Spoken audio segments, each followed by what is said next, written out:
உபத்திரவங்களின் மத்தியிலும் உண்மையான கிறிஸ்தவர்கள் நறுமணம் வீசுவதற்கு ஆவியானவர் நமக்கு தந்திருக்கும் வேத வசனங்களை தியானிப்போம்.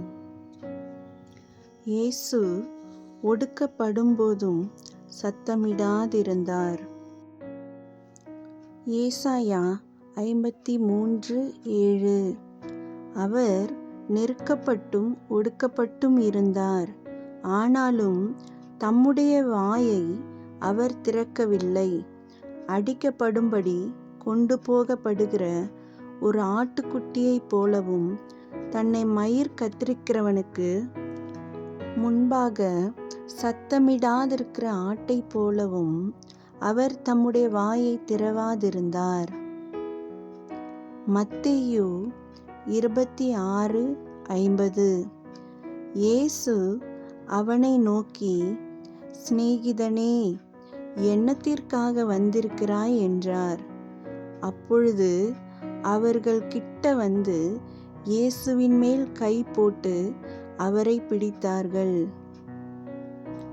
இயேசு காட்டிக் கொடுத்த யூதாஸ் மீதும் அன்பாயிருந்தார். இயேசு தன்னை பிடிக்க வந்தவனையும் சொஸ்தப்படுத்தினார். லூக்கா 22:50-51 அந்தபடியே அவர்களில் ஒருவன் பிரதான ஆசாரியனுடைய வேலைக்காரனை வலது காதர வெட்டினான். அப்பொழுது இயேசு, இம்மட்டில் நிறுத்துங்கள் என்று சொல்லி அவனுடைய காதை தொட்டு அவனை சொஸ்தப்படுத்தினார். சிலுவையின் வேதனையிலும் இயேசுவின் மன்னிப்பின் ஜெபம். லூக்கா 23:34. அப்பொழுது இயேசு, பிதாவே, இவர்களுக்கு மன்னியும், தாங்கள் செய்கிறது இன்னதென்று அறியாதிருக்கிறார்களே என்றார். அவருடைய வஸ்திரங்களை அவர்கள் பங்கிட்டு சீட்டு போட்டார்கள்.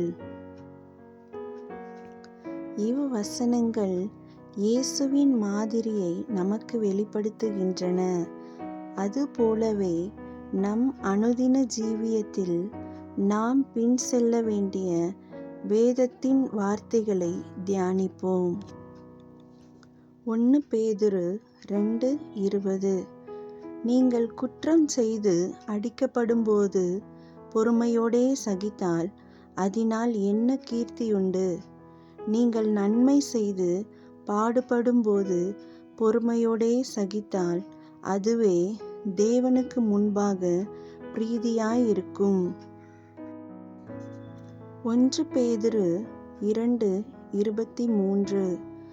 அவர் வையப்படும்போது பதில் வையாமலும் பாடுபடும்போது பயமுறுத்தாமலும் நியாயமாய் தீர்ப்பு செய்கிறவருக்கு தம்மை ஒப்புவித்தார். 1 பேதுரு 4:13. கிறிஸ்துவின் மகிமை வெளிப்படும்போது நீங்கள் களிகூர்ந்து மகிழும்படியாக அவருடைய பாடுகளுக்கு நீங்கள் பங்காளிகளானதால் சந்தோஷப்படுங்கள். 1 பேதுரு 3:9. தீமைக்கு தீமையையும் உதாசனத்துக்கு உதாசனத்தையும் சரிக்கட்டாமல் அதற்கு பதிலாக நீங்கள் ஆசீர்வாதத்தை சுதந்தரித்துக் கொள்ளும்படி அழைக்கப்பட்டிருக்கிறவர்கள் என்று அறிந்து ஆசீர்வதியுங்கள். ஆமேன். நாம் தியானித்த இந்த வேத வசனங்களின் பாதையில் ஜீவிக்க அனுதினமும் ஜெபித்து தகப்பனே உம் பீடத்தில் தகன பலியானே, அக்கினி இறக்கிவிடும், முற்றிலும் எரித்துவிடும்.